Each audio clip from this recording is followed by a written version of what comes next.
अस्सलामुअलैकुम, उम्मीद करती हूँ खैरियत से होंगे। तो देखिए, 3 तरह से कुरान शरीफ की तिलावत करना सही नहीं है। यानी अगर आप इन तरीके से कुरान शरीफ की तिलावत करते हैं तो इसे आज ही बंद कर दीजिए। अगर आप इन तरीक़ों से कुरान शरीफ की तिलावत करते हैं तो ये मुनासिब तरीका नहीं है। तो क्या है वो गलतियाँ? तो देखिए, वीडियो को आखिर तक देखिएगा। हो सकता है कहीं आपसे भी ये गलतियाँ तो नहीं हो रही है, और अगर हो रही है तो इसे आज ही सही कर लीजिए। तो क्या है वो गलतियाँ, चले मैं आपको बताती हूँ, लेकिन उससे पहले मेरे चैनल को सब्सक्राइब कर लीजिए ऐसी और भी वीडियोस के लिए। तो देखिए, सबसे पहली गलती है कुरान शरीफ को जल्दी जल्दी पढ़ना। यानी आप कुरान शरीफ को इतनी ज़्यादा जल्दी जल्दी पढ़ते हैं जिससे कुरान शरीफ के जो लफ्ज़ होते हैं वो रह जाते हैं, कट जाते हैं, या फिर जल्दी जल्दी के चक्कर में जो लफ्ज़ होते हैं वो गलत निकल जाते हैं। कुरान शरीफ को जब कोई इंसान जल्दी जल्दी पढ़ता है तो उससे जो उसके अल्फाज होते हैं वो गलत हो जाते हैं या फिर गड़बड़ हो जाते हैं। यानी कुरान शरीफ की तिलावत इतनी जल्दी जल्दी करना जिससे उसके अल्फाज गलत हो जाएं, उसके लफ्ज़ रह जाए, तो ये मुनासिब तरीका कैसे हो सकता है? तो अगर आप कुरान शरीफ को जल्दी जल्दी पढ़ते हैं तो ऐसा मत कीजिए। तो आप कुरान शरीफ को इस तरह से पढ़िए कि जो कुरान शरीफ के अल्फाज और लफ्ज़ हैं वो सही तरीके से निकले और साफ साफ निकले, लफ्ज़ कटे नहीं या फिर गलत ना हो।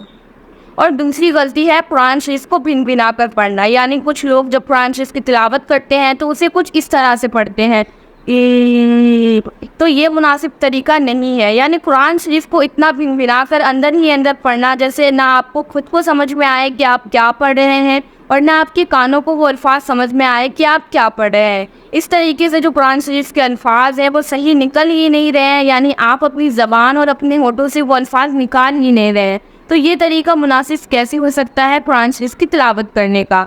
और तीसरी गलती है कुरान शरीफ को बिल्कुल खामोशी से पढ़ना। यानी आप कुरान शरीफ की तिलावत एकदम खामोशी से चुप करके कर रहे हैं, तो ये भी मुनासिब तरीका नहीं है कुरान शरीफ की तिलावत करने का। यानी आप अपनी ज़बान से वो अल्फाज निकाल ही नहीं रहे हैं, आपके होठों से वो जो लफ्ज़ है वो निकल ही नहीं रहा है, तो ये मुनासिब तरीका कैसे हो सकता है? तो यानी अगर जब कोई इंसान कुरान शरीफ की तिलावत करे तो उसके होठों से और उसकी ज़बान से वो अल्फाज निकलना चाहिए, और कम से कम उसके कानों को तो वो अल्फाज सुनाई देना चाहिए। अगर आप इतनी ज़्यादा खामोशी से कुरान शरीफ पढ़ते हैं तो ये कुरान शरीफ की तिलावत करना नहीं हुआ। यानी आपको सिर्फ देखने का सवाब होगा कि आप कुरान शरीफ पढ़ नहीं रहे हैं, सिर्फ देख रहे हैं। यानी जब आपकी ज़बान से वो अल्फाज निकल ही नहीं रहे हैं तो ये कुरान शरीफ को पढ़ना नहीं हुआ। तो देखिए, अगर आप इन तरीक़ों से कुरान शरीफ की तिलावत करते हैं तो इसे आज ही बंद कर दीजिए। तो देखिए, कुरान शरीफ को पढ़ने का तरीका ये है कि कुरान शरीफ को आप इत्मीनान से पढ़िए, आराम से, जो उसके अल्फाज हैं उनसे सही तरीके से और सही पढ़िए। कुरान शरीफ की तिलावत करते वक्त आपकी ज़बान और आपके होंठ चलते रहने चाहिए, और आपकी ज़बान से वो अल्फाज निकलने चाहिए, और कम से कम आपके कानों को वो अल्फाज सुनाई देने चाहिए। तो देखिए, अगर आप इन तरीके से कुरान शरीफ की तिलावत कर रहे हैं तो ये मुनासिब तरीका कुरान शरीफ की तिलावत करने का नहीं है।